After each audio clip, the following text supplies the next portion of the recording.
Diabetes है क्या और इसकी बुनियादी चीज़ें क्या हैं?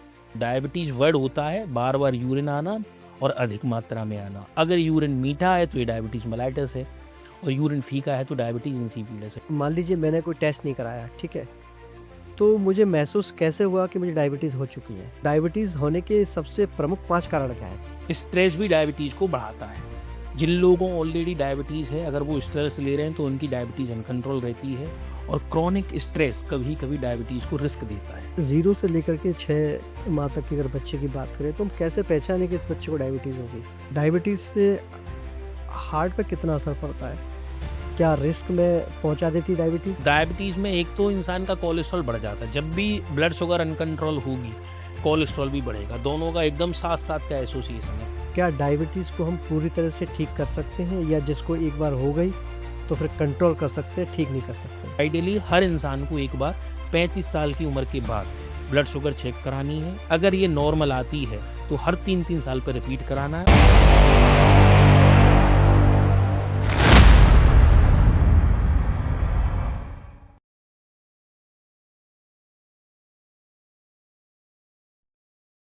हेलो दोस्तों, मैं हूँ फ़हीम खान और आप देख रहे हैं पॉडकास्ट हाफ वॉल।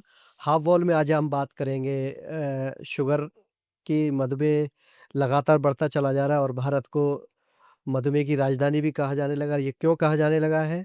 इस बारे में चर्चा के लिए मेरे साथ मौजूद हैं डॉक्टर धर्मेंद्र तिवारी साहब। तिवारी साहब, बहुत-बहुत स्वागत है आपका हमारे शो में आने के लिए। तो सबसे पहला मेरा सवाल यही है सर कि डायबिटीज़ है क्या और इसकी बुनियादी चीज़ें क्या हैं? देखिए, डायबिटीज एक ऐसी स्थिति है हुँ। जिसमें हमारे ब्लड में शुगर की मात्रा नॉर्मल से अधिक हो जाए, जी, और वो आगे चल के बहुत सारे जो कॉम्प्लिकेशन होते हैं डायबिटीज के, उनको जन्म दे। जी। अगर हम नॉर्मल ब्लड शुगर की बात करें, हुँ, तो जिन लोगों को डायबिटीज़ नहीं है, उनमें अगर खाली पेट की जो शुगर होती है वो 70 से 99 रहती है, और खाने की जो 2 घंटे के बाद की जो शुगर होती है वो 100 से 139 तक होती है। तो ये होती है सामान्य रक्त शर्करा का लेवल। जी।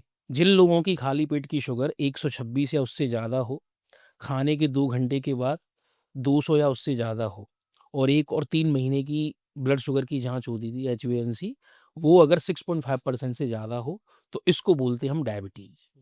तो डायबिटीज़ में जो शुगर होती है ब्लड में, उसकी जो वैल्यू है वो नॉर्मल से ज़्यादा हो जाती है। डॉक्टर साहब, जैसे कि आपने कहा कि 126 से ऊपर खाली पेट और 200 या 200 से ऊपर खाने के 2 घंटे खाने के के बाद। 2 घंटे बाद। तो आजकल जो देखा जा रहा है, हमारे खान-पान की हम बात कर लें या हमारी लाइफ़स्टाइल की बात कर लें, तो कई डॉक्टर्स या लोगों से सुना भी है कि अगर 140 खाली पेट है तो ठीक है और 200 से ऊपर अगर 200 या उससे ऊपर है तो कोई दिक्कत नहीं है। तो ये क्या मिथ है या नहीं, नहीं, देखिए बिल्कुल मिथ है। मैंने जो बताया था आपको वो है नॉर्मल लोगों का। अब बात करते हैं जिन लोगों को डायबिटीज़ हो जाती है, तो उनका हमको कितना वैल्यू रखना है। तो जो डायबिटिक पेशेंट हैं, उनकी अगर खाली पेट की हमारा जो टारगेट रेंज है वो 80 से 130 है। 130? 80 से 130 के बीच में अगर उनकी खाली पेट की रहती है, खाना खाने के 2 घंटे के बाद की उनको 180 तक रहती है, और उनका HbA1c 7% से कम रहता है, तो इसका मतलब है उनकी ब्लड शुगर एडिक्वेटली कंट्रोल्ड है। कंट्रोल। मतलब इतनी अगर शुगर रहेगी तो उनको आगे आने वाले कॉम्प्लिकेशन को रोका जा सकता है। लेकिन अगर उनकी ब्लड शुगर 130 से ज़्यादा रहती है खाली पेट की, खाने के 2 घंटे के बाद की 200 से ज़्यादा रहती है, तो ये आगे चल के कॉम्प्लिकेशन को जन्म दे सकती है। जी। अब बात करते हैं ऐज की, तो ये सामान्यतः 18 से 65 या 70 साल तक के लोगों के लिए है। जो लोग एल्डरली हैं, 65-70 साल से ऊपर की ऐज है, तो उनमें हम थोड़ी बहुत वो दे सकते हैं लिबर्टी। तो उनका अगर खाली पेट का 150 तक भी रहता है, खाने के 2 घंटे के बाद वाला 200 तक भी रहता है, तो ठीक है।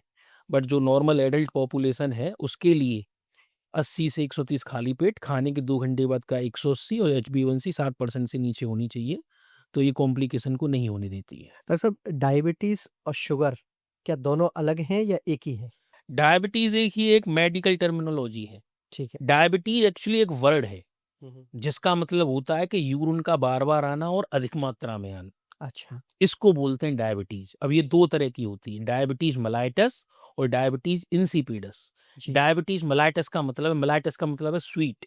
जब यूरिन का टेस्ट मीठा होता है, तो उसको बोलते हैं डायबिटीज़ मेलाइटस। मेलाइटस। और इंसिपिडस का मतलब होता है टेस्टलेस। तो जी। जब यूरिन का जो टेस्ट है, फीका होता है, तो इसको बोलते हैं इंसिपिडस। तो आज से 1970 से पहले हमारे पास ऐसा कोई टेस्ट नहीं हुआ करता था कि जिससे हम ये कह सकें कि ब्लड में शुगर की मात्रा ज़्यादा है।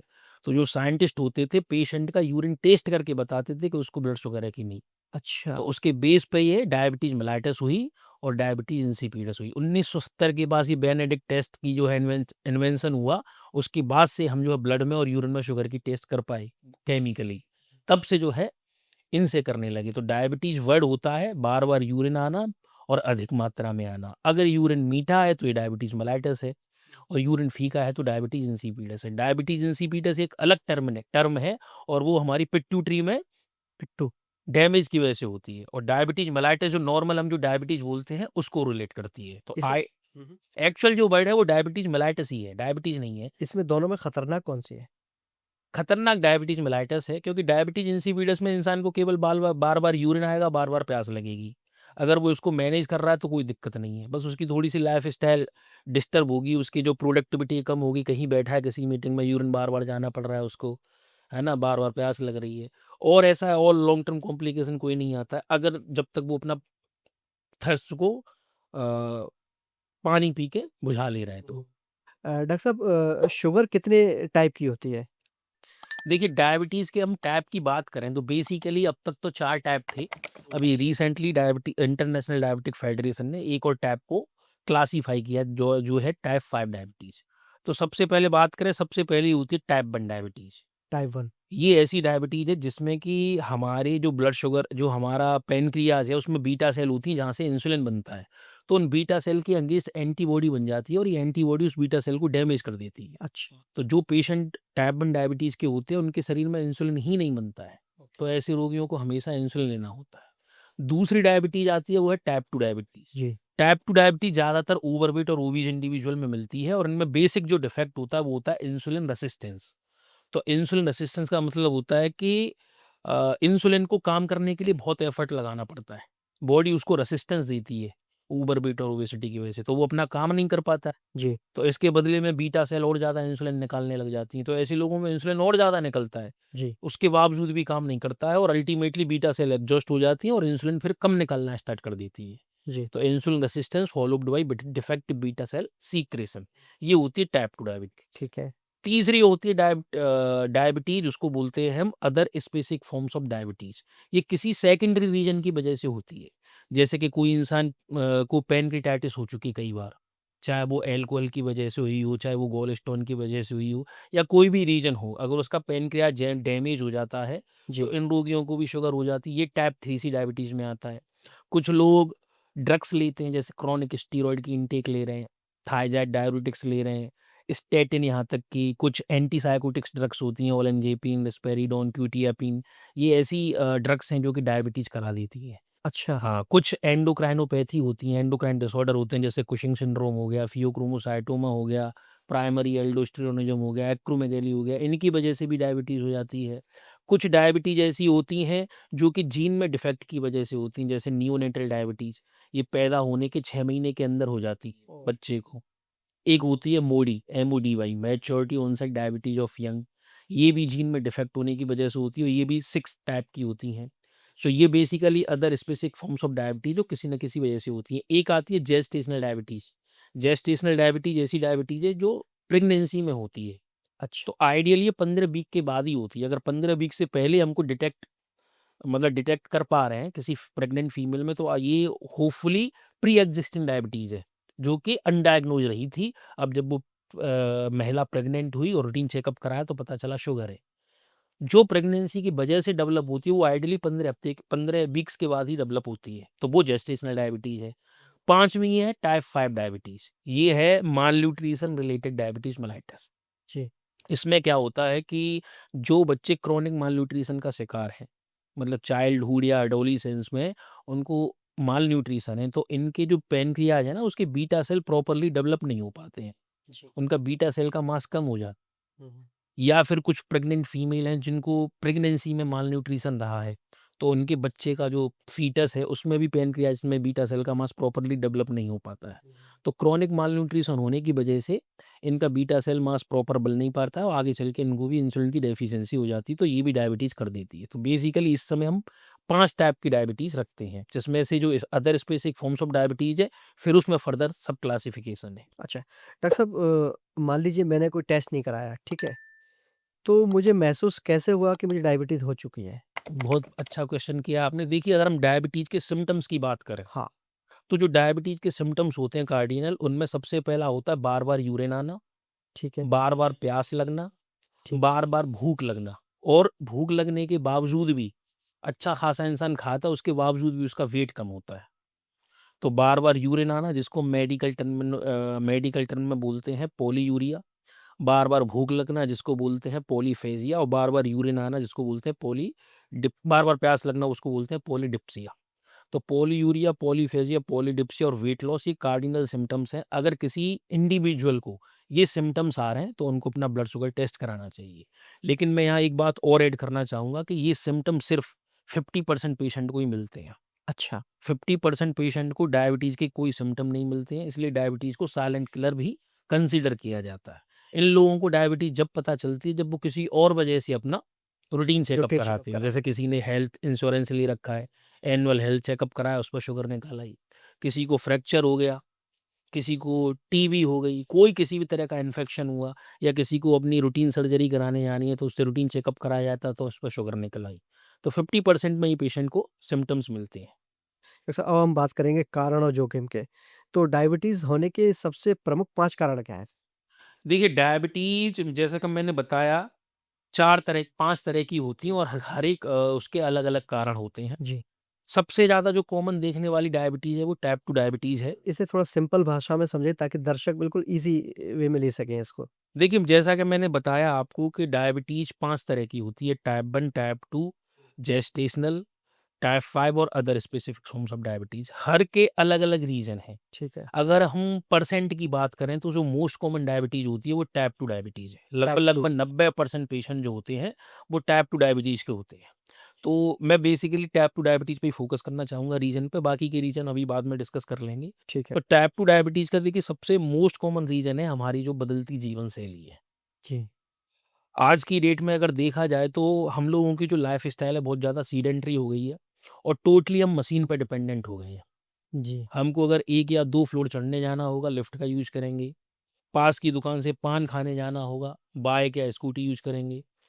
और हर चीज़ की मशीन आ गई है। पहले किसान भी खेतों में काम करते थे, अब तो उनकी खेती खेती करने के लिए भी हर चीज़ की मशीन आ गई। जी। तो एक तो इतनी ज़्यादा मशीन बढ़ गई है कि हमारा जो काम है बिल्कुल ना के ना बराबर के हो गया है। बराबर हो गया। फिज़िकल वर्क ज़ीरो हो गया है। दूसरा, जो फूड की अवेलेबिलिटी है और फूड की जो वैरायटी है, हुँ, हुँ। आज से 20 साल पहले और आज में बहुत अंतर हो गया है। इतना ज़्यादा फ़ास्ट फूड और जंक फूड इस इंडिया में अवेलेबल है, और बहुत ईज़िली अवेलेबल है, और ईज़िली एक्सेसिबल भी है। जी, हर कोई कहीं भी खा सकता है। फ़ास्ट फूड की बहुत सारी शॉप रहती हैं, यहाँ तक कि आप ऑनलाइन भी ऑर्डर कर सकते हैं, स्विगी, ज़ोमैटो और दुनिया भर के जो ऐप्स हैं।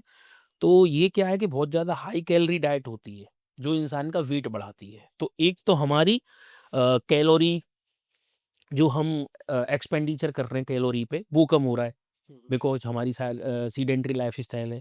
दूसरा, हम खाने में बहुत ज़्यादा कैलोरी ले रहे हैं।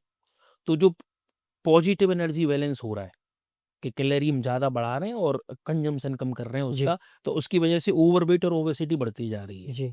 तीसरा, इंसान का स्ट्रेस। हुँ। स्ट्रेस भी डायबिटीज़ को बढ़ाता है। जिन लोगों को ऑलरेडी डायबिटीज़ है, अगर वो स्ट्रेस ले रहे हैं तो उनकी डायबिटीज़ अनकंट्रोल रहती है, और क्रोनिक स्ट्रेस कभी-कभी डायबिटीज़ को रिस्क देता है। और अच्छा। चौथा जो सबसे इम्पोर्टेंट मैं फ़ोकस करना चाहूँगा, जो आज तक आपको किसी ने शायद ना बताया हो, वो है हमारी नींद, स्लीप। तो स्लीप में 3 चीज़ें आती हैं, एक क्वांटिटी, एक क्वालिटी और एक टाइमिंग। क्वांटिटी कम से कम हमारी 6 घंटे की प्रॉपर नींद हो, और 8 घंटे से ज़्यादा नहीं हो। तो 6 घंटे से कम नहीं और 8 घंटे से ज़्यादा नहीं, ये तो हो गई क्वांटिटी। दूसरी है क्वालिटी, कि नींद हमारी ब्रेक ना हो। मतलब बीच-बीच में जो फ्रैगमेंटेड नींद है कि 2 घंटे सो लिए, फिर आधे घंटे के लिए जग गए, फिर 1 डेढ़ घंटे के लिए सो लिए। तो जिस तरह की जो नींद होती है, जो फ्रैगमेंटेड होती है, टूटती है, वो टूटती भी ठीक नहीं है। एक अच्छी नींद वो होती है, जब हम सुबह उठें तो हम रिफ्रेश फ़ील करें, तो उसकी क्वालिटी। और तीसरी होती है टाइमिंग। जो लोग देर रात से सोते हैं और देर सुबह से जगते हैं, उन लोगों में जिन उन लोगों के कंपैरिज़न में जो जल्दी सोते हैं और जल्दी जगते हैं, ढाई गुना ज़्यादा डायबिटीज़ होने की रिस्क रहती है। अच्छा। तो हमको अपनी ये बदलती जीवन शैली को सुधारना होगा, बेसिक रीज़न यही है उसका।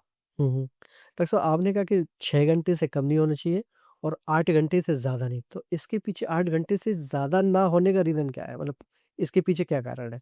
देखिए अच्छे मतलब इसमें 6 से 8 घंटे के बीच में हमारा जो ब्रेन है, अच्छे से एकदम रिलैक्स हो जाता है। हमारे शरीर में एक बायोलॉजिकल क्लॉक चलती है, सर्केडियन रिदम जिसको हम बोलते हैं, जी, है ना? उसमें जो भी हमारी बॉडी के हार्मोन्स हैं, हर एक की सर्केडियन रिदम होती है, एक बायो और ये कह सकते हैं बायोलॉजिकल क्लॉक होती है, वो डिस्टर्ब हो जाती है। तो अगर 6 घंटे से कम नींद ले रहे हैं, तब भी डिस्टर्ब हो जाती है और 8 घंटे से ज़्यादा ले रहे हैं, तब भी डिस्टर्ब हो जाती है। जी। डॉक्टर साहब डायबिटीज़ क्या जेनेटिक हो सकता है? देखिए डायबिटीज जेनेटिक हो सकता है और जो डायबिटीज जेनेटिक होता है उसको हम बोलते हैं मोनोजेनिक डायबिटीज जिसमें कि आती है नियोनेटल डायबिटीज जो पैदा होने से लेके 6 महीने की एज में कभी भी हो सकती है और ये एक सिंगल जीन में म्यूटेशन की वजह से होती है। एक होती है MODY maturity onset diabetes of young. ये भी सामान्यतः 25 साल से कम उम्र की एज में होती है। इसमें जो इंडिविजुअल होते हैं बहुत लीन एंड थिन रहते हैं, कोई उनमें इंसुलिन रेजिस्टेंस नहीं होता है और स्ट्रॉन्ग फैमिली हिस्ट्री मिलती है। ये भी एक सिंगल जीन में म्यूटेशन की वजह होगी। तो जो सिंगल जीन में म्यूटेशन की वजह से होती है उसी को बेसिकली जेनेटिक डायबिटीज बोला जाता है। अब बात करें टाइप 2 डायबिटीज तो टाइप 2 डायबिटीज में भी जेनेटिक एसोसिएशन होता है लेकिन पॉलीजेनिक होता है। कई सारी जीन में जब डिफेक्ट होता है तब जाके इंसान को टाइप 2 डायबिटीज होने की रिस्क रहती है। डॉक्टर साहब डायबिटीज़ को आपने कहा कि बिल्कुल साइलेंट किलर है और ये सबसे ज़्यादा हमारे कौन से अंगों को प्रभावित करती है? देखिए जैसा कि हम जानते हैं हमारे शरीर में ब्लड जी, पूरे शरीर में घूमता है और वो अपने साथ शुगर भी लेके जाता है। ठीक है। तो बॉडी का ऐसा कोई भी सिस्टम नहीं है जो कि डायबिटीज से अफेक्ट ना हो। ऊपर से लेके नीचे तक सारे सिस्टम को अफेक्ट करती है। तो इसके जो कॉम्प्लिकेशन होते हैं उसको हम 2 भागों में डिवाइड करते हैं। एक तो माइक्रोवास्कुलर कॉम्प्लिकेशन और एक होती है मैक्रोवास्कुलर कॉम्प्लिकेशन। तो माइक्रोवास्कुलर कॉम्प्लिकेशन जो स्मॉल वेसल के इन्वॉल्वमेंट की वजह से होते हैं जिसमें क्या आता है डायबिटिक नेफ्रोपैथी, नेफ्रोपैथी किडनी को अफेक्ट करना। जी। एक होती है डायबिटिक रेटिनोपैथी, उसमें हमारी रेटिना अफेक्ट होती है, जो आँख का पर्दा होता है जहाँ इमेज बनती है, हुँ। वो अफेक्ट होती है। और एक होती है डायबिटिक न्यूरोपैथी जिसमें हमारी हाथ-पैरों की जो नर्व्स होती हैं, नसें बोलते हैं जिनको नॉर्मल लेमन टर्म में, वो अफेक्ट होती हैं। तो ये 3 बेसिकली माइक्रोवास्कुलर कॉम्प्लिकेशन है। मैक्रोवास्कुलर कॉम्प्लिकेशन जो लार्ज वेसल्स के इन्वॉल्वमेंट की वजह से होते हैं, जैसे किसी इंसान को हार्ट अटैक की रिस्क बढ़ जाना, किसी को ब्रेन स्ट्रोक की रिस्क बढ़ जाना और इसी तरह से पैरों में भी रिस्क बढ़ जाती है, जिसे पेरिफेरल आर्टरी डिजीज़ बोलते हैं। तो जो पैर की जो नसें होती हैं, जो खून की नली होती है और वो भी सक्रिय होने लग जाती हैं और ब्लड फ्लो कम हो जाता है। तो कभी-कभी कुछ-कुछ लोगों की गैंग्रीन भी हो जाती है। तो ये मैक्रोवास्कुलर बेसिकली कॉम्प्लिकेशन है। जी। डॉक्टर साहब आपने कहा था कि नसें कमज़ोर हो जाती हैं इससे, क्या नसें ग्रीन या नीली भी पड़ जाती हैं कुछ? नहीं ग्रीन नीली नहीं है, वो तो स्किन अगर थिन हो जाती है तो वो नीचे वाली जो हमारी जो वेन होती है ना वो थोड़ा-सा एप्रिशिएट होने लग जाती हैं, तो ब्लड फ्लो दिखता है उनमें। तो स्किन की थिनिंग की वजह से होता है वो। डायबिटीज़ से क्या सर हमारी स्किन या बालों पे भी असर पड़ता है? बिल्कुल जी। स्किन पे बिल्कुल अफ़ेक्ट होती है। क कई सारे स्किन कॉम्प्लिकेशन है जो डायबिटीज़ की वजह से हो सकते हैं। सबसे ज़्यादा मोस्ट कॉमन जो होता है ड्राई स्किन, जिसको बोलते हैं हम ज़ीरोसिस। तो ऐसे जो पेशेंट है वो कंप्लेन करते हैं इचिंग के लिए। दूसरा और भी कई सारे डायबिटीज़ डर्मेट इसको डायबिटिक डर्मोपैथी बोलते हैं। हुँ, हुँ। तो हमारी जो टिबिया है उसके आस-पास भी स्किन लीज़न हो जाती हैं। अच्छा। कुछ-कुछ लोगों को बुल्लस बनने लग जाते हैं, वो फफोले पड़ जाते हैं, फूटने लग जाते हैं। और कुछ-कुछ लोगों को लाइकेन प्लेनस टाइप का भी डायबिटीज़ की वजह से स्किन लीजन हो सकते हैं। तो स्किन लीजन काफ़ी कॉमन है डायबिटीज़ में और डायबिटीज़ की वजह से लॉन्ग टर्म पे ल इस तरह के स्किन के अल्सर्स बन सकते हैं बेसिकली पैर में, जहाँ पे हमारे कैलस बनती हैं, कैलोसिटी बनती हैं, तो वो आगे चल के डायबिटिक फुट अल्सर को जन्म देती हैं, जो कि हील करने में 6-6 महीने ले लेता है। जी। तो डॉक्टर साहब डायबिटीज़ के बारे में कहा जाता है कि एक डायबिटीज़ तो वज़न घटाती है और एक डायबिटीज़ वज़न बढ़ा देती है। तो इसमें दोनों में सबसे ज़्यादा खतरनाक कौन-सा? देखिए डायबिटीज़ ऐसा नहीं है वज़न बढ़ाती-घटाती है, वज़न बढ़ने की वजह से इंसान को डायबिटीज़ होती है। जो टाइप 2 डायबिटीज़ है बेसिकली ओबेसिटी की वजह से इंसान को टाइप 2 डायबिटीज़ हुई है। अब जब उसको टाइप 2 डायबिटीज़ हो गई, अगर उसकी शुगर कंट्रोल नहीं है, तो उसका वेट लॉस होता जी। है ना? तो उसका वेट लॉस होता है, तो ये तो हो गई बात। दूसरी होती है टाइप 1 डायबिटीज़। टाइप 1 डायबिटीज़ क्या होती है कि उसमें इंसुलिन की डेफिशिएंसी हो जाती है। हुँ, हुँ। तो वो क्या होती है, उसमें बहुत ज़्यादा वेट लॉस पेशेंट का ज़्यादा होता है बजाय टाइप 2 डायबिटीज़ के। क्योंकि इंसान को कंप्लीट इंसुलिन डेफिशिएंसी होती जी, जी। है ना? तो कोई ऐसी डायबिटीज़ नहीं है जो वज़न बढ़ाए या घटाए। डायबिटीज़ अगर कंट्रोल है, तो कोई सी भी डायबिटीज़ हो, सब में वज़न कम होगा पेशेंट का। और अगर इंसान का वेट ज़्यादा है, तो उसकी डायबिटीज़ या तो अनकंट्रोल हो जाएगी, अगर वो अच्छे से अपना वेट कंट्रोल नहीं करेगा, या जिनको डायबिटीज़ आज नहीं है, तो आगे चल के फ्यूचर में उनको डायबिटीज़ हो सकती है वेट बढ़ने से। डॉक्टर साहब क्या डायबिटीज़ की वजह से क्या किसी पेशेंट की जान जा सकती है? बिल्कुल जा सकती है।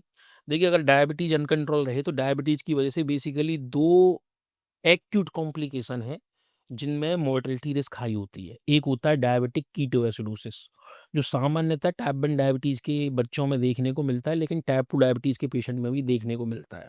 हुँ, हुँ। तो इसमें बहुत ज़्यादा ब्लड शुगर 600 से ऊपर हो जाता, मतलब 6 250-300 से ऊपर रहती है।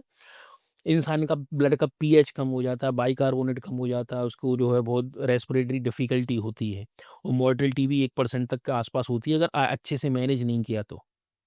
और अच्छे से मैनेज करेंगे तो लेस देन 1% होती है, अगर अच्छे से मैनेज पेशेंट नहीं हुआ है इमरजेंसी में, तो रिस्क और बढ़ जाती है। एक एक्यूट कॉम्प्लिकेशन होता है, जो होता है HHS, hyperosmolar hyperketotic coma.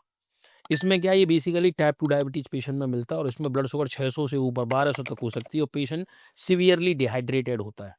इसमें पीएच इंसान की नॉर्मल रहती है, कीटोन बॉडी भी नहीं मिलती है, लेकिन पेशेंट कोमा में रहता है बेसिकली। 1200 तक? 1200 तक भी हो सकती है, और ये पेशेंट की मोर्टेलिटी अराउंड 15 टू 20% रहती है। तो ये 2 एक्यूट कॉम्प्लिकेशन है, जो कि शुगर की वजह से ही होते हैं।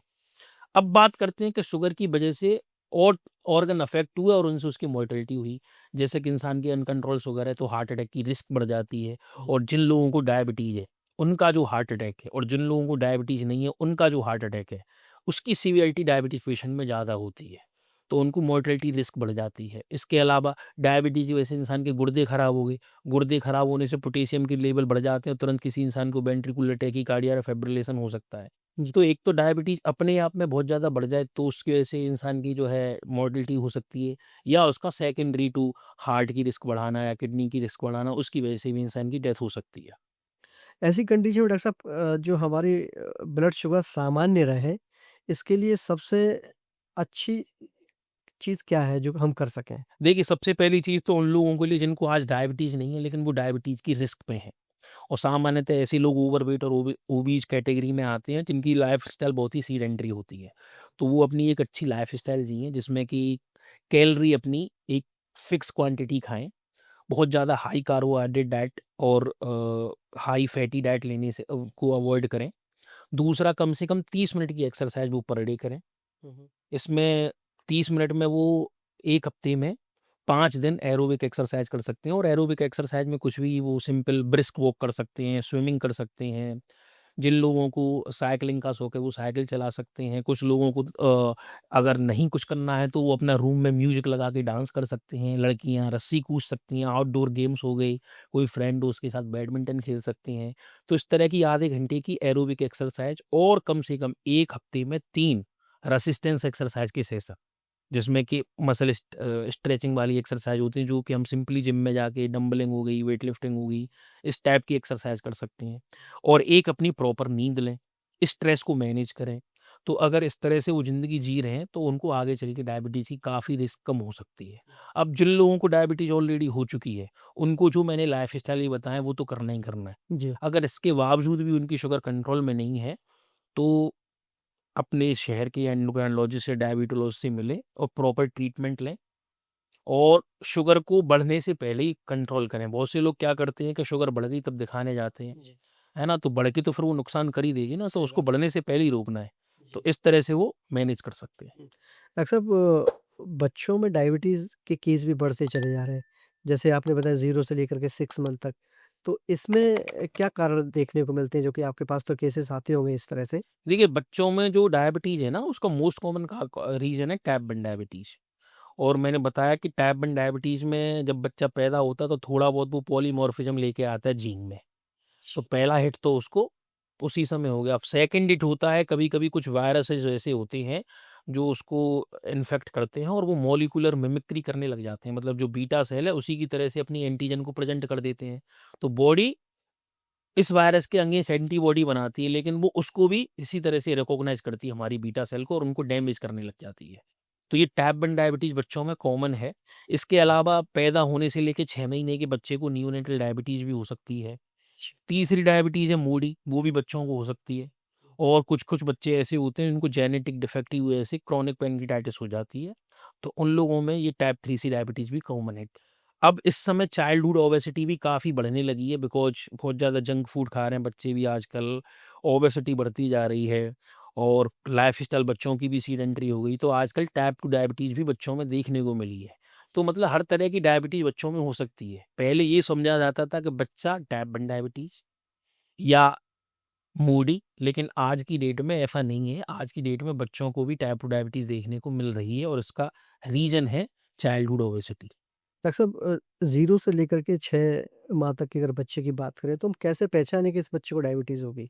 देखिए, ऐसे बच्चे को ना बार-बार बहुत ज़्यादा यूरिन आता है, उसके डायपर की जो फ्रीक्वेंसी है चेंज करने की वो बढ़ जाती है और थोड़ा-सा वो फेलियर टू थ्राइव बोलते हैं इसको मेडिकल टर्मिनोलॉजी में, उसका वेट और हाइट उस तरह से एडिक्वेटली नहीं बढ़ेगा और वेट कम होता जाएगा बच्चे का। उसको फीडिंग डिफ़िकल्टी हो सकती है, वो प्रॉपर्ली निपल को सक नहीं करेगा। तो इस तरह के सिम्पटम्स बच्चे को मिल सकते हैं। डॉक्टर साहब ये आपने बड़ी अच्छी बात कही कि ये आप उसके लक्षण हो सकते हैं। लेकिन होता क्या है कि इसके लिए भी ये बच्चों को लेकर के चाइल्ड स्पेशलिस्ट के पास पहुँच जाते हैं। तो क्या बच्चों को वहाँ दिखाना चाहिए या जो डायबिटीज़ स्पेशलिस्ट है उसको दिखाना चाहिए? देखिए, ज़्यादातर देखा गया है एंडो जो सुपर स्पेशलिस्ट हो गए, उनके पास रेफरल ही आता है। पहले प्राइमरी केयर फिजिशियन हो गया या पीडियाट्रिशियन हो गए, स्पेशली बच्चों के केस में उनके पास ही फर्स्ट कॉन्टैक्ट होता है। वही होता है। वो जो है असेस करते हैं, देखते हैं इनको क्या निकला, फिर उसके अनुसार ही वो रेस्पेक्टिव स्पेशलिटी को पेशेंट को रेफर करते हैं। तो अगर इस तरह के क्योंकि बच्चे तो सीधे देखिए वहीं पहुँचते हैं सीधा, जो चाइल्ड स्पेशलिस्ट होगा उसके पास क्योंकि वहाँ तो जाएगा नहीं वो। तो ये मेरा सवाल था। दूसरा डॉक्टर साहब खान-पान की अगर बात करें तो हमको क्या खाना चाहिए और क्या नहीं खाना चाहिए जो डायबिटिक पेशेंट है? देखिए डायबिटीज़ में कोई भी ऐसी वो नहीं है मैक्रोन्यूट्रिएंट्स का मतलब मैक्रोन्यूट्रिएंट्स का कॉम्बिनेशन। मैक्रोन्यूट्रिएंट्स बेसिकली होता है कार्बोहाइड्रेट, फैट और ये प्रोटीन। हुँ, हुँ। तो इनका कोई ऐसा फिक्स कॉम्बिनेशन नहीं है कि हम 50% ही लें, 25% ही लें, 25% ही लें। इससे बहुत ज़्यादा मैटर नहीं करता है। आपको जो काम करना है उसमें आपको जो सिंपल कार्बोहाइड्रेट है उनको अवॉइड करना है, क्योंकि वो ज़्यादा शुगर बढ़ाते हैं। कॉम्प्लेक्स कार्बोहाइड्रेट आप इंक्लूड कर सकते हैं। फैट भी आपको सैचुरेटेड फैट नहीं लेना है, अनसैचुरेटेड फैट आप इंक्लूड कर सकते हैं और प्रोटीन भी आप अपना ले सकते हैं। तो आइडियल कॉम्बिनेशन कोई नहीं है, जैसा पेशेंट का प्रेफ़रेंस हो। तो ये पहली चीज़ जो हम बोलते हैं कि जो डाइट है वो इंडिविजुअलाइज़ होनी चाहिए, क्योंकि हर इंसान का खाने का पैटर्न अलग होता है। अगर हम नॉर्थ ईस्ट में जाएँ, साउथ में जाएँ, इवन गुजरात में जाएँ, तो यहाँ के जो बेसिकली लोग हैं वो चावल ज़्यादा खाते हैं। और अपने नॉर्थ इंडिया की बात करें तो यहाँ रोटी खाते हैं। तो ऐसा नहीं है डायबिटिक पेशेंट चावल भी खा सकता है। ठीक है? तो थरी जो हमको डाइट पेशेंट को बतानी है वो उसके सोशल कस्टम्स और उनकी या रिलीजन है या जो भी चीज़ उनकी क कल्चर है उसके अकॉर्डिंग ही डाइट पेशेंट को एडवाइस की जाती है। तो मोटा-मोटा मैं यह बताना चाहूँगा कि इंसान दाल, रोटी, सब्ज़ी में वो सब ले सकता है। सब्ज़ी में बस उसको एक आलू छोड़ना है और एक उसको अरबी छोड़नी है। ओके। क्योंकि आलू इंसान रोज़ खाता है, इसलिए आलू को अवॉइड करना है। अच्छा अरबी कभी-कभार ही खाता है, हुँ। तो अरबी को बोल देते चलो 1 आध 2 बार चल जाता है। तो दाल, रोटी, सब्ज़ी में वो आलू छोड़े, दाल सारी खा सकता है। अच्छा रोटी की बात करें तो रोटी 2-3 आटे मिक्स करके, मिक्स्ड आटे की रोटी ज़्यादा बेटर होती है, लेकिन कुछ लोगों को मल्टीग्रेन आटा पसंद नहीं आता है, तो वो गेहूँ की रोटी ही खाना पसंद करते हैं। तो उन लोगों को भी ये है कि वो बिना छाने उसका चोकर नहीं निकाल शो करना निकाले। चोकर निकाले बिना वो खा सकते हैं। जी। अच्छा दूसरा मैदा और मैदे से बनी कोई चीज़ नहीं खानी क्योंकि ये भी सिंपल कार्बोहाइड्रेट में आता है। कुछ भी नहीं खाएँ? नहीं, चीनी और चीनी से बनी चीज़ें नहीं खानी। लोग समोसा खाते हैं, उसका क्या नहीं, करें? वो नहीं खानी है। वो तो और ज़्यादा नुकसानदायक है। उसमें आलू भी होता है, मैदा भी होता है, ऊपर से फ्राइड भी होता है। तो तीनों जो कि बहुत ही ज़्यादा डेंजरस हो जाता है। तीसरा उसको फलों का जूस नहीं पीना है। ओके। फलों के जूस की जगह इंसान साबुत फल खा सकता है। फलों के जूस में ज़्यादा कार्बोहाइड्रेट होता है और उसको फाइबर भी मिल फलों के जूस की अगर बात करें तो क्या जैसे कि मैंगो शेक हो गया, आप ले सकते हैं इसको? नहीं, नहीं ले सकते। देखिए फलों के जूस में क्या है कि फल फल आदमी आइडियली खाता है फाइबर के लिए। जी, कम से कम 10 से 15 ग्राम फाइबर पर डे इंसान को लेना चाहिए। ठीक है। और जूस में क्या होता है, उस फाइबर को तो हम कचरे में फेंक देते हैं, फेंक देते हैं, सही बात। उसके शरबत को पीते हैं, ठीक है। जो कि डायरेक्ट शुगर बढ़ाता है। हुँ। तो आप सीज़नल फ्रूट्स लीजिए, और फ्रूट्स भी ऐसा नहीं है बहुत ज़्यादा लेना है, 100 से 150 ग्राम क्वांटिटी हमारे लिए सफिशिएंट है। कुछ फ्रूट्स हैं जो डायबिटिक पेशेंट को अवॉइड करने हैं, जो बहुत ज़्यादा मीठे हैं, जिसमें कौन-कौन आता है से? आम। आप कच्चा आम ले सकते हो, आधा पका आम ले सकते हो, जो सफ़ेद और पीला रहे। हाँ, लेकिन जो पूरी तरह से पका हुआ आम है, वो अवॉइड करें। एक अंगूर हो गया, केला हो गया, चीकू और लीची, ये नहीं ये लेना। 5 फ्रूट्स हैं जो अवॉइड करने हैं। बाकी सेब, संतरा, मौसम्मी, नाशपाती, कीवी, अमरूद, पपीता, ड्रैगन फ्रूट्स, यहाँ तक कि इंसान तरबूज भी ले सकता है 80 से 100 ग्राम तक। ओके। ये भी तरबूज भी ले सकता है। Kiwi sir, kiwi? कीवी ले सकता है, कीवी मैंने इंक्लूड किया है। हुँ, जो नहीं लेने वो ये हैं आम, अंगूर, केला, चीकू, लीची। जी। ये 5 फ्रूट्स हैं जो अवॉइड करने। अगर ड्राई फ्रूट्स की बात करें तो? ड्राई फ्रूट्स की हम बात करें तो देखिए ड्राई फ्रूट्स में बादाम, पिस्ता, अखरोट, मखाना इंसान खा सकता है। जो उसको अवॉइड करने हैं वो किशमिश, बादाम, पिस्ता, अखरोट, मखाना, ठीक है। काजू, किशमिश, खजूर, ये 3 ज़्यादा शुगर बढ़ाएँगी, तो ये छोड़ें ड्राई फ्रूट्स में। क्या सर नारियल पानी पिया जा सकता है? पी सकते हैं कितनी मात्रा में? 100 एमएल तक, 100 से 150 एमएल क्या वो डेली पी सकता है पी उसको? सकते हैं इंसान। नुकसान नहीं करेगा? नहीं, इतना ज़्यादा शुगर नहीं बढ़ाता है। और इसके बारे में मैं एक चीज़ बताना और भूल गया कि बहुत से लोग पूछते हैं कि हम डेयरी प्रोडक्ट ले सकते हैं कि नहीं? हाँ। तो डेयरी प्रोडक्ट इंसान ले सकता है। डेयरी प्रोडक्ट का डायबिटीज़ में कोई वो नहीं है परहेज़। दूध, दही, छाछ, मठा, पनीर वो ले सकता है। बस एक चीज़ करनी है, जो दूध है वो बिना मलाई का ले। टोन्ड मिल्क ले, या फिर मलाई पड़न जब दूध गर्म होने के बाद जो मलाई पड़ती है उसको हटा के पिया जा सकता और उनका क्या करेंगे जो हलवाई की दुकान पे जाके वो दूध पी रहा है मलाई डाल के? है। नहीं, वो नहीं पीना है, वही बता रहे हैं, बस बस वो अवॉइड करना है। उससे कह दो भैया ऐसे ही बना दो बिना मलाई का, चल जाएगा काम। तो डेयरी प्रोडक्ट भी ले सकता है इंसान। डॉक्टर साहब क्या मेडिटेशन से हम डायबिटीज़ पे कंट्रोल कर सकते हैं? स्ट्रेस रिलीफ़ कर सकते हैं आप, तो स्ट्रेस की वज़ह से जो कंट्रीब्यूशन हो रहा है डायबिटीज़ में उसको आप कम कर सकते हैं मेडिटेशन से। बट फिज़िकल वर्क आपका ज़्यादा इम्पोर्टेंट रहता है। हुँ। डॉक्टर साहब दवाइयाँ डायबिटीज़ में कैसे काम करती हैं? देखिए डायबिटीज़ में जो दवाएँ होती हैं वो कई तरह से काम करती हैं। हुँ, हुँ। मतलब अलग-अलग ग्रुप की दवाएँ, जैसे कि हम सल्फ़ोनिल यूरियाज़ की बात करें, जिसमें कि ग्लिमिप्राइड आती है, ग्लीकाजाइड आती है, ये ग्लिबिन-क्लिमाइड आती है। ये क्या करती हैं, जो बीटा सेल होती हैं, उन पे एक्ट करती हैं और वहाँ से इस इंसुलिन रिलीज़ कराती हैं। अच्छा। तो एक तो हो गया इंसुलिन रिलीज़ कराना। अब बात करते हैं मेटफॉर्मिन की। मेटफॉर्मिन लिवर पे काम करती है, और लिवर हमारा ग्लूकोज़ बनाता है और चीज़ों से। जो 2 पाथवे होते हैं, एक तो होता है ग्लाइकोजेनोलिसिस, हुँ, हुँ। जिसमें जो स्टोर्ड ग्लाइकोजन है उसको ब्रेक करके ग्लूकोज़ रिलीज़ करता है, या फिर कोई अमीनो एसिड्स या फैटी एसिड्स हैं वो भी लिवर में जाके कन्वर्ट हो जाती हैं ग्लूकोज़ में, और इसको बोलते हैं ग्लूकोनियोजेनेसिस। तो ये ग्लाइकोजेनोलिसिस और ग्लूकोनियोजेनेसिस दोनों को इनहिबिट करती है मेटफॉर्मिन। सो जो लिवर से जो ग्लूकोज़ का प्रोडक्शन हो रहा है उसको रोकती है, और ये फास्टिंग हाइपरग्लाइसीमिया होता है इसकी वजह से, तो फास्टिंग हाइपरग्लाइसीमिया को कंट्रोल करती है। इसके बाद आती हैं डीपीपी-4 इनहिबिटर, जिसमें ग्लिप्टिन्स आती हैं, जैसे सीटाग्लिप्टिन, विल्डाग्लिप्टिन, लीनाग्लिप्टिन। ये क्या करती हैं, जब हम मुँह से कुछ खाते हैं तो हमारे शरीर से, हमारे इंटेस्टाइन से कुछ वो निकलते हैं हार्मोन इंक्रेटिन्स। ये बीटा सेल को स्टिमुलेट करते हैं और इंसुलिन रिलीज़ कराते हैं। हुँ, हुँ। तो लेकिन ये सिर्फ़ काम करेंगे जब ओरल ग्लूकोज़ लेंगे। तो उसके थ्रू करती हैं। एक आते हैं एसजीएलटी2 इनहिबिटर, जिसमें डापाग्लिफ्लोज़िन हो गई, केनाग्लिफ्लोज़िन हो गई, एम्पेग्लिफ्लोज़िन हो गई। ये यूरिन से हमारी शुगर निकलवाती हैं। तो यूरिन से शुगर निकलवाने के बाद कंट्रोल करते हैं। इसी तरह से एक पायोग्लिटाज़ोन हो गई, वो पेरिफेरल मसल्स और एडिपोज टिश्यू हैं, उनमें ग्लूकोज़ की एंट्री को बढ़ा देती है। तो इस तरह से डिफरेंट डिफरेंट मैकेनिज़्म के थ्रू ये ड्रग्स काम करती हैं। डॉक्टर साहब क्या डायबिटीज़ को हम पूरी तरह से ठीक कर सकते हैं या जिसको एक बार हो गई तो फिर कंट्रोल कर सकते हैं, ठीक नहीं कर सकते? देखिए डायबिटीज़ अगर इंसान को हो रही है, स्पेशली हम टाइप 2 डायबिटीज़ की बात करते हैं, जब भी हम डायबिटीज़ की बात कर रहे हैं, तो जिस समय डायबिटीज़ हुई है, उस समय उसकी 50% बीटा सेल ऑलरेडी लॉस हो चुकी होती हैं। अब अच्छा। उसके बाद 50% बीटा सेल बची हैं। तो अगर ऐसा इंसान अपना कम से कम 10 से 15% वेट कम कर ले, होने के 3 से 6 महीने के अंदर, तो उसकी डायबिटीज़ रेमिशन में जा सकती है। अच्छा। हाँ, तो उसकी डायबिटीज़ रेमिशन में जा सकती है, वही रेमिशन हो सकता है उसको 4-5 साल तक मिल जाए, 10 साल तक भी मिल जाए। होने के तुरंत बात कह रहा हूँ मैं, 6 मतलब 3 से 6 महीने के अंदर, तो उसकी डायबिटीज़ रेमिशन में जा सकती है, और उसका वो वेट उतना ही मेंटेन रखे। ऐसा नहीं है कि अभी रेमिशन में चली जाए फिर बढ़ा ले। तो फिर दोबारा हो जाएगी। लेकिन जिन लोगों को ऑलरेडी डायबिटीज़ हो चुकी है और 1-2 साल, 3 साल निकल चुके हैं, दवा पे हैं, तो इन लोगों की डायबिटीज़ हम नहीं कह सकते कि क्योर हुई। लेकिन हाँ, ये है कि प्रॉपर अगर एडवाइस ले रहे हैं वो, मेडिकेशन ले रहे हैं और लाइफ़स्टाइल फ़ॉलो कर रहे हैं, तो उनकी डायबिटीज़ कंट्रोल की जा सकती है, अच्छे से कंट्रोल की जा सकती है और आगे आने वाले जो कॉम्प्लिकेशन डायबिटीज़ के हैं, उनको रोका जा सकता है।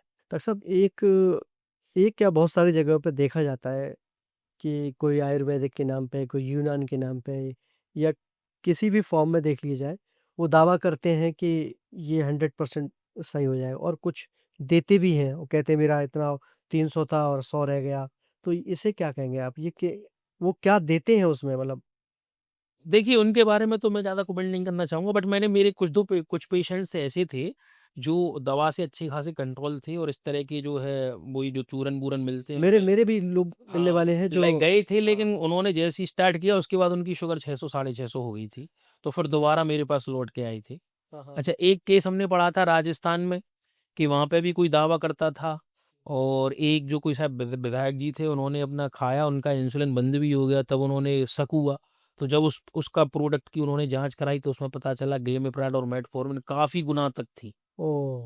तो हो सकता है कभी-कभी इस तरह के जो क्वैक्स हैं, इस तरह की प्रैक्टिस करते हों कि अच्छा, उसी में जो यही जो चीज़ आप बता रहे हैं, वो हमारे दर्शकों को बताइए कि आप जो चूरन या जो भी चीज़ ले रहे हैं, पहले एक बार परख लें, बेवजह अपनी जान को खतरे में ना डालें। जी, जी, बिल्कुल। थोड़ा ये तो उसमें मैं क्या-क्या होता है, कैसे करते हैं, वो थोड़ा-सा बताएँ ताकि दर्शक अवेयर हो जाएँ।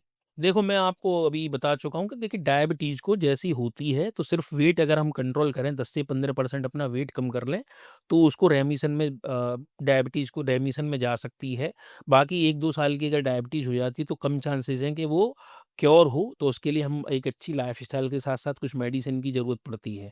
और जो लोग ये दावा करते हैं कि 3 महीने के कोर्स से, 6 महीने के कोर्स से चूरन ले लीजिए या ये इस तरह की दवाएँ कि पूरी तरह से आपकी डायबिटीज़ को रिवर्स कर देगी, तो इस तरह की कोई अभी तक मेडिकल में कोई ऐसी रिसर्च नहीं हुई है कि उन्होंने डायबिटीज़ को रिवर्स कर दिया हो। मेरे खुद के कुछ पेशेंट्स थे, जो ऐसा ट्राई करने गए और उनकी शुगर बहुत ज़्यादा बढ़ गई। तो इस तरह की बिना एविडेंस वाली बातों पे भरोसा ना करें, क्योंकि आपकी लाइफ़ ही उसमें रिस्क में जा सकती है।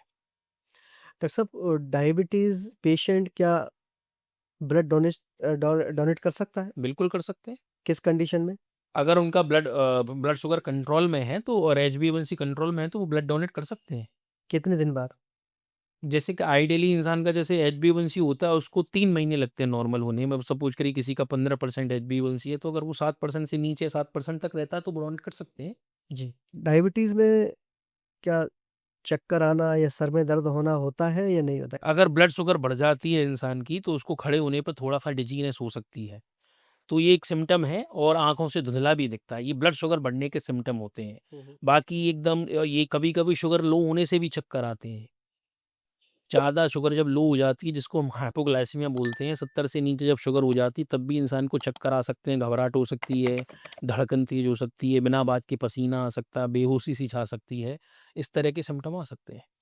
डॉक्टर साहब डायबिटीज़ का संबंध थायराइड या फैटी लीवर से कुछ है? डायबिटीज़ का संबंध थायरॉइड से तो नहीं है, लेकिन हाँ, फैटी लिवर से ज़रूर है, क्योंकि देखिए एक मेटाबॉलिक सिंड्रोम है, जिसका पार्ट दोनों होते हैं। तो जब भी इंसान को ओवरवेट या ओबीज़ है, तो उनको इंसुलिन रेसिस्टेंस है और इंसुलिन रेसिस्टेंस ही सेंट्रल ड्राइवर होता है हर चीज़ के लिए। तो वही फैटी लिवर कराता है। तो फैटी लिवर को हम सिंपली देखें, लिवर फैटी मतलब फैट का डिपोज़िशन हमारा लिवर पे हो गया। आजकल ज़्यादातर देखा जाता है सबके लीवर फैटी ली अराउंड 70 से 80% पेशेंट जिनको डायबिटीज़ है, उनको non alcoholic fatty liver disease मिलता है। आज जो न्यू न्यू टर्मिनोलॉजी बोली जाती है एनएफएलडी को आज बोलते हैं MASLD, metabolic dysfunction associated steatotic liver disease. मतलब अगर लिवर की सेल्स में मोर देन या इक्वल टू 5% फैट है, तो उसको फैटी लिवर है। अब वो कितना खतरनाक है, इसके लिए भी इन्वेस्टिगेशन होती हैं, जिसमें फाइब्रो स्कैन हो गया या एक स्कोर होता है FIB-4, जिसको कि हम पेशेंट के एसजीपीटी, एसजीओटी, प्लेटलेट और एज से कोरिलेट कर सकते हैं। डॉक्टर साहब भारत को डायबिटीज़ की राजधानी कहा जाने लगा है, ठीक है? आज की डेट में देखें तो 9 से 10 करोड़ पेशेंट हमारे इंडिया में हैं और एक डेटा पढ़ रहा था तो कि 2-4 साल या 10 साल में ये 13 करोड़ और बढ़ सकते हैं। तो इसका मतलब 20 और 23 करोड़ के बीच में पेशेंट हो जाएगा 10 साल के अंदर। तो इसे आप किस तरह से देखते हैं? ये कितना खतरनाक होता जा रहा है हमारे लिए? बिल्कुल सही कहा आपने। देखिए अगर हम बात करें तो हम सिर्फ़ चाइना के पीछे हैं वर्ल्ड में, डायबिटीज़ के उसमें, और हो सकता है उसको भी हम सरपास कर दें 1-2 साल में। जी। करंटली इंडिया में लगभग ऑलमोस्ट 9 करोड़ जो है इंडिविजुअल हैं वो डायबिटीज़ के, और ये तो वो हैं जो डायग्नोज़्ड हैं। जी। अराउंड 50% पेशेंटों को वो इस समय डायबिटीज़ होगी, लेकिन उनको पता ही नहीं है उनको डायबिटीज़ है। क्योंकि जैसे मैंने शुरू में बताया था कि 50% पेशेंट में कोई सिम्पटम ही नहीं आते हैं। तो अगर हम आज घर-घर जाकर ब्लड शुगर चेक करें, तो अराउंड 50% पेशेंट को डायबिटीज़ हो सकती है। तो एक तरह से ये जो डेटा है वो तो केवल डायग्नोज़्ड पेशेंट का है, अनडायग्नोज़्ड पेशेंट भी इंडिया में काफ़ी हैं। और इसका रीज़न मैंने बता चुका, एक तो बदलती जीवन शैली है, और कुछ एपिजेनेटिक चेंजेस भी होते हैं। एनवायरनमेंट और जीन का इंटरेक्शन होता है बेसिकली किसी डिज़ीज़ को एप्रिशिएट कराने के लिए।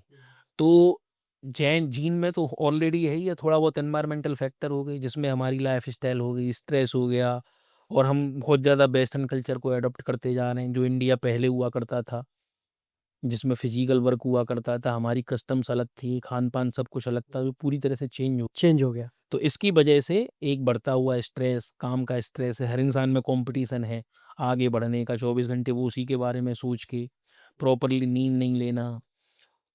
तो ये सब रीज़न है जिसकी वजह से इंडिया आजकल सरपास करती जा रही है, और दूसरा इंडिया की पॉपुलेशन भी बहुत ज़्यादा है और कंट्रीज़ से, जी। है ना? तो इस वजह से भी इंडिया को जो है आज की हो सकता है आने वाले फ्यूचर में डायबिटीज़ कैपिटल बन जाए। जी। डॉक्टर साहब, एक सवाल बीच में छूट गया था, जैसे आप आलू और चावल की और रोटी की बात कर रहे थे। मैं चावल पे फ़ोकस करूँगा कि ज़्यादातर लोग चावल खाना पसंद करते हैं। तो चावल को हम किस तरह से खाएँ? देखिए, चावल ब्राउन राइस भी मार्केट में आता है, अच्छा। तो ब्राउन राइस तो आप डायरेक्टली खा सकते हैं। हाँ। अगर आप व्हाइट राइस खाना चाहते हैं, तो जो ऊपर वाला जो माड़ होता है, हाँ, हाँ। और कहीं-कहीं जैसे यूपी ईस्ट की तरफ जाते हैं तो बोलते हैं पसा के बनाना। फँसा के। तो अगर इस तरह से हम कर रहे हैं तो ऊपर वाला स्टार्च चला जाएगा। जी। और वो स्टार्च है ना, बेसिकली वो ही जो है इंसान की शुगर बढ़ाता है चावल में। तो अगर उसको हम निकाल दें तो चावल भी एक तरह से हम खा सकते हैं। कोई बहुत ज़्यादा शुगर नहीं बढ़ने वाली है। वो रोटी के इक्विवेलेंट ही माना जाएगा ग्लाइसेमिक इंडेक्स में। और बिरयानी वालों को क्या कहेंगे आप? वही कराना पड़ेगा। वो तो बिरयानी तो ऐसी बनती है। नहीं, लेकिन एक बाद में ऐड कर सकते हैं, वो कुकिंग मेथड थोड़े से चेंज करने पड़ेंगे उनको इसके लिए।